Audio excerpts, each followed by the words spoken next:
ತರಬೇತಿ ಕಾರ್ಯಾಗಾರದ ಹಾಗೂ ರಾಜ್ಯ ಮಟ್ಟದ ಸಮ್ಮೇಳನದ ಒಂದು ಪ್ರಮುಖ ಭಾಗ ನಿಮ್ಮದು ಪೂರ್ಣ ಆಯ್ತು. ಈಗ ಬೇಡಿಕೆಗಳನ್ನೆಲ್ಲ ಸಂಪೂರ್ಣವಾಗಿ ಮಂಡಿಸಿಬಿಟ್ರಿ.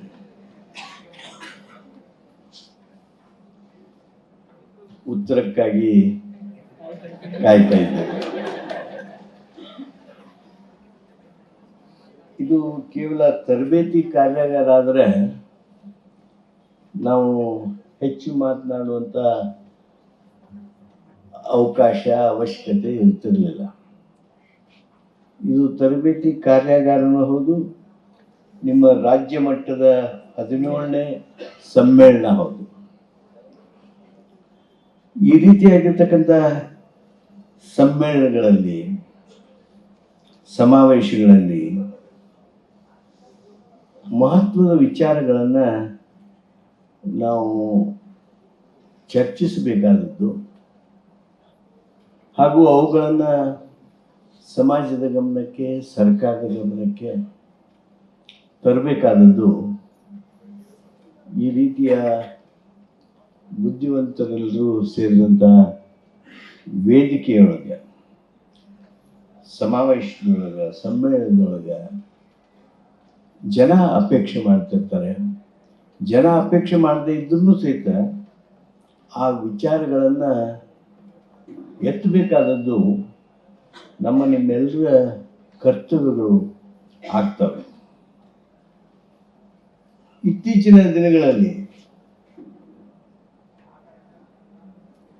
ಎಲ್ಲ ಆ್ಯಂಗಲ್ನೊಳಗೂ ಇವತ್ತು ದಾಳಿ ಎಲ್ಲರ ಹಾಕಿದ್ರೆ ನಮ್ಮ ಅಭಿಯೋಜಕರ ಮೇಲೆ, ಪಬ್ಲಿಕ್ ಪ್ರಾಸಿಕ್ಯೂಟರ್ಸ್ ಮೇಲೆ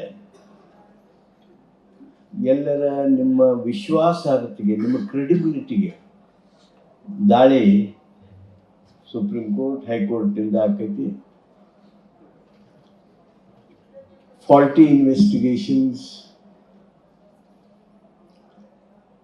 ಇನ್ಅಪ್ರೋಪ್ರಿಯೇಟ್ ಇನ್ವೆಸ್ಟಿಗೇಷನ್ಸ್ ನಿಮ್ಮ ವಿಶ್ವಾಸಾರ್ಹತೆಯನ್ನು ಕಡಿಮೆ ಮಾಡ್ತಾವು. ಅಷ್ಟೇ ಅಲ್ಲ, ನೀವು ಒಂದು ಹೆಜ್ಜೆ ಮುಂದೆ ಹೋಗಿ ನೋಡಿದರೆ ಅಂದ್ರೆ ಹಲವಾರು ರಾಜಕೀಯ ಕ್ರಮಗಳು, ಪ್ರಾಸಿಕ್ಯೂಷನ್ನಲ್ಲಿ ತೊಡಗುವವರಿಗೆ ಸಂಪೂರ್ಣವಾಗಿರ್ತಕ್ಕಂಥ ಅವಿಶ್ವಾಸದ ಆ ಒಂದು ಆಂಬಿಟ್ನೊಳಗೆ ನಿಲ್ಲಿಸ್ಬಿಡ್ತಾರೆ. ರಾಜಕೀಯ ಕ್ರಮಗಳು, ರಾಜಕೀಯ ಹೆಜ್ಜೆಗಳು, ರಾಜಕೀಯ ನಿರ್ಣಯಗಳು. ನಾನು ಒಂದು ಮಾತು ಈ ಸಂದರ್ಭದಲ್ಲಿ ನಿಮ್ಮ ಗಮನಕ್ಕೆ ತರೋದಕ್ಕೆ ಬಯಸ್ತೀನಿ. ನಮ್ಮ 2021-22 ಅಂಕಿಅಂಶ ತಗೋಬಹುದು, ನೀವು 23-24 ಅಂಶ ತಗೋಬಹುದು, 24-25 ಅಂಶಗಳನ್ನು ನಾವು ನೋಡ್ಬೋದು. ನ್ಯಾಷನಲ್ ಕ್ರೈಮ್ ರೆಕಾರ್ಡ್ಸ್ ಬ್ಯೂರೋನವರು ಕನ್ವಿಕ್ಷನ್ ರೇಟ್ಸ್ ಬಗ್ಗೆ ಸಾಕಷ್ಟು ಮಾಹಿತಿಯನ್ನು ಸಾರ್ವಜನಿಕರ ಜೊತೆಗೆ ಹಂಚಿಕೆ ಮಾಡಿಕೊಂಡಿದ್ದಾರೆ. ನಾನು ಅವರು ಕೊಟ್ಟಿರ್ತಕ್ಕಂಥ ಅಂಕಿಅಂಶಗಳೊಳಗೆ ಈಗ ನೋಡ್ರಿ, ನೀವು ಪೇಪರ್ ತೆಗೆದು ನೋಡ್ರಿ, ಹೆಡ್ಲೈನ್ ಏನಾರ ಬಂದಿತ್ತು ಈ ಪ್ರಾಸಿಕ್ಯೂಷನ್ ಬಗ್ಗೆ, ಕ್ರೈಮ್ ಬಗ್ಗೆ, ಹೈಕೋರ್ಟ್, ಸುಪ್ರೀಂ ಕೋರ್ಟ್ನ ತೀರ್ಪು ಅಥವಾ ಆ ಜಡ್ಜಸ್ ಮಾಡಿರ್ತಕ್ಕಂಥ ಅಬ್ಸರ್ವೇಷನ್ಸ್ ಬಗ್ಗೆ ಯಾವುದರಲ್ಲಿ ಭಾಳಷ್ಟು ಇವತ್ತು ಪ್ರಚಾರ ಪಡೀತಿದೆ ಅಂದರೆ PMLA ಆ್ಯಕ್ಟ್, UAPA ಆ್ಯಕ್ಟ್. ಈ ಕೇಸ್ಗಳಿದ್ದು ಅಂದರೆ ಪತ್ರಿಕೆಯಲ್ಲಿ ಅತ್ಯಂತ ಪ್ರಮುಖ ಸ್ಥಾನ ಪಡೀತದೆ, TV ಒಳಗೆ ಪ್ರಮುಖ ಸ್ಥಾನ ಪಡೀತದೆ. ನಾವೆಲ್ಲರೂ ಸಾರ್ವಜನಿಕರು ಅಂದ್ಕೊಂಡಿವಿ PMLA, UAPA ಸೆಕ್ಷನ್ 153 ಕೆಳಗೆ ಇರ್ತಕ್ಕಂಥ ಪ್ರಕರಣಗಳೆಲ್ಲ ನಮ್ಮ ಸಮಾಜವನ್ನೇ ಸುಧಾರಣೆ ಮಾಡಿಬಿಡ್ತಾವೇನೋ. ನಡೆದಿರ್ತಕ್ಕಂಥ ದುರ್ನಡತೆಗಳು, ಗುನ್ನೆಗಳು ಮಟ್ಟ ಹಾಕೋದಕ್ಕೆ ಎಷ್ಟು ಸಹಾಯ ಆಗ್ತಾ ಇದೆಯಲ್ಲ ಅನ್ನುವ ಭಾವನೆ ತಕ್ಷಣ ಬರ್ತದೆ. ಆದರೆ ವಾಸ್ತವಿಕವಾಗಿ ಈ ಸಮ್ಮೇಳನದಲ್ಲಿ ತಾವು ಅತ್ಯಂತ ಗಂಭೀರವಾಗಿ ಪರಿಗಣಿಸಬೇಕಾದದ್ದು PMLA ಒಳಗೆ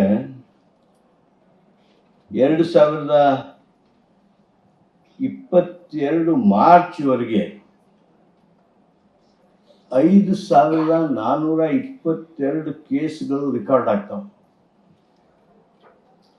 5422 cases were registered and prosecutors were to make their best effort. But friends, it will be shocking for everyone, particularly those who are in the field of prosecution. Only 23 cases got convicted. Andre, just 0.4% of PMLA cases were convicted. If you just look at more details, there are years where convictions have not taken place. In 2014, 0, 15, 0, 16, 0, 17, 3 cases, 18, 2 cases, 2019, 4 cases, 2020, 3 cases, 21, 2, and I got more number in 2022, 8 cases, 2023, 9 cases, 2024, 9 cases. Now they are almost in 2024 around 6,000 cases, and total conviction ಆಗಿರುವಂಥದ್ದು ಕೇವಲ 40. What is the message that goes? Either investigation is faulty, or prosecution side is not serious, not performed their proper line. Who are responsible? I will go to UAPA. ನೋಡಿ, UAPA ಅಲ್ಲಿ 2018ರಿಂದ 2020 ಎರಡು ಫಿಗರ್ನು ಅಲ್ಲಿವರೆಗೆ ತಗೊಂಡಾಗ 4690 ಜನರನ್ನ arrest ಮಾಡಿದ್ರು. ಆದರೆ conviction ಆಗಿರೋದು ಕೇವಲ 3% ಮಾತ್ರ. ನಾ ಯಾಕೆ ಇದನ್ನು ಹೇಳ್ತಾ ಇದ್ದೇನೆ ಅಂದರೆ, ಈ ಅಂಕಿ ಸಂಖ್ಯೆ ಸಮಾಜದಲ್ಲಿ ಪ್ರಾಸಿಕ್ಯೂಷನ್ ಕ್ಷೇತ್ರದೊಳಗೆ ಸೇವೆ ಮಾಡುವವರ ಗೌರವವನ್ನು ಹಾಗೂ ವಿಶ್ವಾಸಾರ್ಹತೆಯನ್ನು ಹೇಗೆ ಉಳಿಸೋದಕ್ಕೆ ಸಾಧ್ಯ? ಈ 153A ಕೆಳಗಡೆ 2021ರವರೆಗೆ ಕನ್ವಿಕ್ಷನ್ ರೇಟ್ 20.22 ಇತ್ತು. ನಿಮ್ಗೆ ಒಂದು ರಾಜ್ಯದ ಉದಾಹರಣೆ ಕೊಡ್ತೀನಿ ನಾನು. ಅಂದರೆ how one state will impact on whole of the country.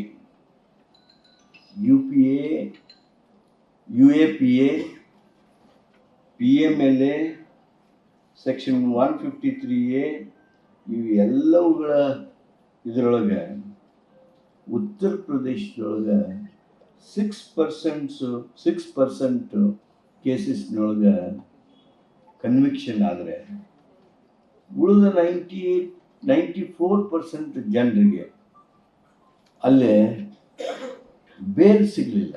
Bale was not granted to 94% of people. Only 6% was conviction rate. Andre, what is that message? What can people who are in the field of prosecution can do. Can you not raise voice? PMLA, what is PMLA? 6,000 cases, 40 convictions. These cases are against whom?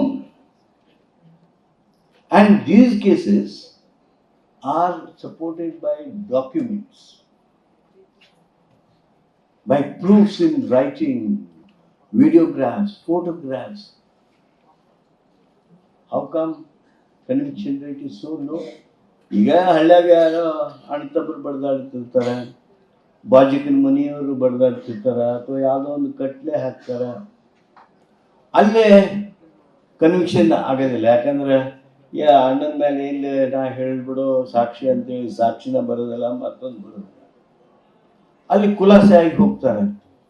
Conviction rate ಅಲ್ಲಿ ಕಡಿಮೆ ಆಗಲಿ. ಈ ನಮ್ಮ ದೇಶದ ದುಡ್ಡು ಅದು ಫಾರಿನ್ನಾಗಿಟ್ಟು ಆ foreign ಅಕೌಂಟನ್ನು ತಂದು ಕೈಯಾಗ ಕೊಟ್ಟರೆ ಕನ್ವಿಕ್ಷನ್ ಯಾಕೆ ಆಗಬಾರ್ದು? ನಾವು ನೀವು ನೋಡ್ತಾ ಇದ್ದೀವಿ, ಪತ್ರಿಕೆಯಲ್ಲಿ ನೋಡ್ತೀವಿ, ಟಿ ವಿಯಲ್ಲಿ ನೋಡ್ತೀವಿ, ಭಾಳ ದೊಡ್ಡ ದೊಡ್ಡವರು ಅತ್ಯಂತ ಶ್ರೀಮಂತರು, ಅಗದಿ ಎತ್ತರದ ಮೇಲೆ ಮನೆ ಇರುವವರು, ಮೊನ್ನೆ ಅವ್ರನ್ನ ಇಲ್ಲೇ ನಮ್ಮ ದೇಶದವ್ರು ಹಿಡಿದು ತಂದು ಇಲ್ಲಿ ಜೈಲಿಗೆ ಹಾಕ್ಬೇಕಂತಾರೆ. ಜೈಲ್ ಸರಿ ಇಲ್ಲ ಅಂತ ಅವ್ರಂತಾರೆ. ಆಗ ಹೆಂಗಾರ ಮಾಡಿ ತೊಗೊಂಡು ಬರ್ತೀವಿ ಅಂತೇಳಿ ಗೃಹ ಮಂತ್ರಿಗಳು ತಮ್ಮ ಅಭಿವ್ಯಕ್ತಿಯನ್ನು ಹೇಳ್ತಾರೆ. ಅವರು ಅತ್ಯಂತ ದೊಡ್ಡ ಸಂಖ್ಯೆಯೊಳಗೆ ಸಖಿಯರನ್ನ ಕರ್ಕೊಂಡು ಬರ್ತ್ಡೇ ಸೆಲೆಬ್ರೇಷನ್ ಮಾಡೋದನ್ನು ನಾವು ಟಿ ವಿಗಳ ಮುಖಾಂತರ ನೋಡ್ತೀವಿ. How can you expect people to bestow their confidence in this legal system, in this system of prosecution? This is a serious matter where such forum, ಈ ರೀತಿಯ ವೇದಿಕೆಗಳು, ಈ ರೀತಿಯ ಸಮಾವೇಶಗಳು ಚರ್ಚೆ ಮಾಡಬೇಕಾದ್ದು.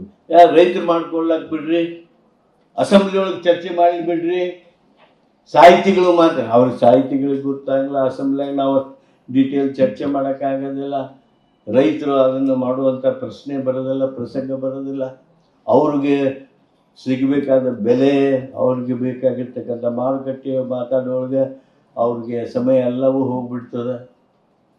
ಇದೇನು ಮಾತಾಡಬೇಕು? ಇದನ್ನು ಮಾತನಾಡಬೇಕಾಗಿರ್ತಕ್ಕಂಥದ್ದು, ಚರ್ಚೆ ಆಗಬೇಕಾದಂಥದ್ದು ದೇಶಕ್ಕೆ, ಸರ್ಕಾರಗಳಿಗೆ, ಅದು ಕೇಂದ್ರ ಸರ್ಕಾರ ಇರ್ಬೋದು, ರಾಜ್ಯ ಸರ್ಕಾರ ಇರ್ಬೋದು, ನ್ಯಾಯಾಂಗಗಳಿಗೆ ಸಂದೇಶ ಈ ರೀತಿಯ ಸಮ್ಮೇಳನದ ಮುಖಾಂತರ ಹೋಗಬೇಕು. ಈ ವಿಚಾರಗಳನ್ನ ಚರ್ಚೆ ಮಾಡಿ, ಇವುಗಳನ್ನು ಸರಿಪಡಿಸಿ, ಇವುಗಳಲ್ಲಿ ಏನಾದರೂ ಒಂದು ದೊಡ್ಡ ಕೆಲಸ ಆದರೆ ನಮ್ಮ ಪ್ರಾಸಿಕ್ಯೂಷನ್ ಕ್ಷೇತ್ರದೊಳಗಿದ್ದಂಥವ್ರಿಗೆ ದೊಡ್ಡ ಗೌರವ ಬರ್ತದೆ, ನಿಮ್ಮ ವಿಶ್ವಾಸಾರ್ಹತೆ ಹೆಚ್ಚಾಗ್ತದೆ. ನಾನು ಮತ್ತೆ ಸಣ್ಣ ಕೇಸಿಗೆ ಹೋಗೋದಿಲ್ಲ. ನೀವೆಲ್ರಿ PMLA ನಮ್ಮ ಹತ್ರ ಇಲ್ಲ, ನಿಮ್ಮ ಹತ್ರ ಇಲ್ಲ, ನೀವು ಯಾರು ಅದಕ್ಕೆ ಸಂಬಂಧ ಇಲ್ಲ ಖರೆ, ಆದರೆ ನಿಮ್ಮ ಗೌರವ ನಾವೆಲ್ಲ ತೋರಿಸೋದು ನಿಮ್ಮನ್ನು, ಪ್ರಾಸಿಕ್ಯೂಟರ್ ನೋಡಲ್ಲೇ ನೀವು, you are part of them, they are your big brothers, they may be your big brothers. Prosecution ಕ್ಷೇತ್ರದೊಳಗಿದ್ದವರ ಸೇವೆ ಇವತ್ತು ಗೌರವಾನ್ವಿತ ಆಗಬೇಕು, ವಿಶ್ವಾಸಾರ್ಹತೆ ಇದ್ದಾಗಬೇಕು. ನಿಮ್ಮ ಬಗ್ಗೆ ಜನರಲ್ಲಿ ಹೆಚ್ಚು ಗೌರವ ಸಿಗುವಂತಾಗಬೇಕು ಅಂತಂದರೆ ಈ ಕನ್ವಿಕ್ಷನ್ ರೇಟ್ ಹೆಂಗೆ ಹೆಚ್ಚಿಗೆ ಮಾಡಬಾರ್ದು. ಎಸ್, ನೀವು ಹೇಳಿದ್ರಿ, ಈಗ ತರಬೇತಿ ಕೇಂದ್ರ ಆಗಬೇಕು, ಅಕಾಡೆಮಿ ಆಗಬೇಕು. ನನಗೆ ಗೊತ್ತಿಲ್ಲ ಯಾಕೆ ಇಲ್ಲಿವರೆಗೆ 80 ವರ್ಷ ಆಯ್ತು ನಮ್ಮ ದೇಶಕ್ಕೆ ಈ ನ್ಯಾಯಾಂಗ ವ್ಯವಸ್ಥೆಯೊಳಗೆ ನಮಗೂ ಜಡ್ಜ್ ಸಾಹೇಬರು ಇದನ್ನು ಮಾಡಿಲ್ಲ, ಅದನ್ನು ಮಾಡಿಲ್ಲ, ಇದನ್ನು ಮಾಡಿಲ್ಲ, ಅದನ್ನು ಮಾಡಿಲ್ಲ ಅಂತೇಳಿ ಸುಪ್ರೀಂ ಕೋರ್ಟಿಂದ ಹಿಡ್ಕೊಂಡು ಜಿಲ್ಲಾ ಕೋರ್ಟ್ವರೆಗೂ ಸರ್ಕಾರಕ್ಕೆ ಹೇಳ್ತಿರ್ತಾರೆ. ಈ ಪ್ರಾಸಿಕ್ಯೂಟರ್ ಸಲುವಾಗಿ ಹೆಂಗೆ ನ್ಯಾಯಾಧೀಶರಿಗೆ ಅಕಾಡೆಮಿ ಮಾಡಿರಿ, ತರಬೇತಿ ಮಾಡಿರಿ, ಹಂಗೆ ನಿಮಗೆ ಮಾಡಿರಿ ಅಂಥೇಳಿ ನ್ಯಾಯಾಂಗ ವ್ಯವಸ್ಥೆಯೊಳಗೆ ನಿಮ್ಮ ಅತ್ಯಂತ ಅವಶ್ಯಕ ಸೇವೆಯನ್ನು ಮನಗಂಡಿರ್ತಕ್ಕಂಥವ್ರು ಅವರು ನಮಗೇನು ಸೂಚನೆ ಕೊಟ್ಟಿಲ್ಲ. ಆದರೆ ನನಗೆ ವಿಶ್ವಾಸ ಇದೆ, ನಮ್ಮ ಸನ್ಮಾನ್ಯ ಮುಖ್ಯಮಂತ್ರಿಗಳು ಈ ಪ್ರಾಸಿಕ್ಯೂಷನ್ ಸೈಡನ್ನು ಸ್ಟ್ರೆಂಥನ್ ಮಾಡಬೇಕಾದ್ರೆ, ಕಾನೂನುಗಳನ್ನು ಮಾಡಬೇಕಾದ್ರೆ, ಈಗ ನೋಡ್ರಿ ಮೊನ್ನೆ ಒಂದು ಪ್ರಸಂಗ ಬಂತು, ಒಂದು ಹಂತ ಬಂತು ಗಣಿ ವಿಚಾರದಲ್ಲಿ, ಇಲ್ಲಿಗಲ್ ಮೈನಿಂಗ್ ವಿಚಾರದಲ್ಲಿ ಎಷ್ಟೋ ಕೇಸ್ಗಳಾಗಿದ್ವು, ನೂರಾರು ಕೇಸ್ಗಳು. ಆದರೆ ಕ್ರಮ ಏನೂ ಇಲ್ಲ. Nobody was convicted, none of their property was confiscated, no action was taken. They were moving very joyfully in the corridors of power. ಹೀಗೆ ಬಿಡೋದಕ್ಕೆ ಆಗೋದಿಲ್ಲ. ವಿಲ್ ಹ್ಯಾವ್ ರಿಕವರಿ ಕಮಿಷನರ್ ಅಂಥೇಳಿ, ರಿಕವರಿ ಕಮಿಷನರನ್ನು ಮಾಡೋದ್ರ ಮೂಲಕ ವಿಶೇಷ ವ್ಯವಸ್ಥೆಯನ್ನು ಮಾಡುವಂಥ ಕೆಲಸ ಮಾಡೋದರ ಮೂಲಕ ಯಾರು ಲೂಟಿ ಮಾಡಿದ್ದಾರೆ ಅವರಿಗೆ ಮಟ್ಟ ಹಾಕುವಂಥ ಒಂದು ದೊಡ್ಡ ಹೆಜ್ಜೆಯನ್ನು ಇರಿಸಿದ್ದಾರೆ. ಅಷ್ಟೇ ಅಲ್ಲ, ಇವತ್ತು ನಿಮಗೇನು ವಿಶೇಷವಾಗಿರ್ತಕ್ಕಂಥ ತರಬೇತಿಗಳು ಬೇಕು. ಈಗ ಲಾಯರ್ಸ್ ಅಕಾಡೆಮಿ ಸಹಿತ ಮಾಡಬೇಕು ಅಂಥೇಳಿ ಮಾನ್ಯ ಮುಖ್ಯಮಂತ್ರಿಗಳು ಈಗಾಗಲೇ ನಮ್ಮ ಕಾನೂನು ನೀತಿಯೊಳಗೆ ಘೋಷಣೆ ಮಾಡಿದ್ದಾರೆ. ಆ ಲಾಯರ್ಸ್ ಅಕಾಡೆಮಿ ಹಾಗೂ ಪ್ರಾಸಿಕ್ಯೂಟರ್ಸ್ ಅಕಾಡೆಮಿ ಅಥವಾ ಅವೆರಡನ್ನೂ ಮಿಕ್ಸ್ ಮಾಡಿರೋದಾಗಲಿ, ಅಥವಾ ನ್ಯಾಯಾಧೀಶರ ಅಕಾಡೆಮಿ ಒಳಗೆಲ್ಲ ಇದನ್ನು ಕೂಡಿಸ್ಬೇಕು ಅನ್ನೋದಾದ್ರೆ ಅದು ಆಗ್ಬೋದು. ಯಾವುದು ಸೂಕ್ತವೋ ಅಂಥದ್ದೊಂದು ಶೈಕ್ಷಣಿಕವಾಗಿ, academically, professionally it is very much necessary. ಅದನ್ನು ಅವರು ವಿಶೇಷ ಗಂಭೀರವಾಗಿರ್ತಕ್ಕಂಥ ಗಮನ ಹರಿಸ್ತಾರೆ. ನಿಮ್ಮ ಪರವಾಗಿ ಅವ್ರಿಗೂ ಸಹಿತ ನಾನು ಮುಖ್ಯಮಂತ್ರಿಗಳಿಗೆ ಈ ಪ್ರಾಸಿಕ್ಯೂಟರ್ಸ್ ಅಕಾಡೆಮಿ ಅಥವಾ ತರಬೇತಿ ಕೇಂದ್ರ ಮಾಡಬೇಕು ಅಂಥೇಳಿ ನಾನು ಅವರ ಸಂಪುಟದ ಸದಸ್ಯನಾಗಿ ಅವರಲ್ಲಿ ವಿನಂತಿ ಮಾಡಿ ಈ ಅವಕಾಶ ನನಗೆ ಕೊಟ್ಟಿರ್ತಕ್ಕಂಥ ಎಲ್ಲ ನನ್ನ ಸಂಘಟಕ ಸ್ನೇಹಿತರಿಗೆ ತಮ್ಮೆಲ್ಲರಿಗೂ ವಂದಿಸಿ ನನ್ನ ನ್ಯೂಸ್ ಫಸ್ಟ್ ನಿರ್ಭೀತಿಯಿಂದ ನಿಮ್ಮ ಪರವಾಗಿ.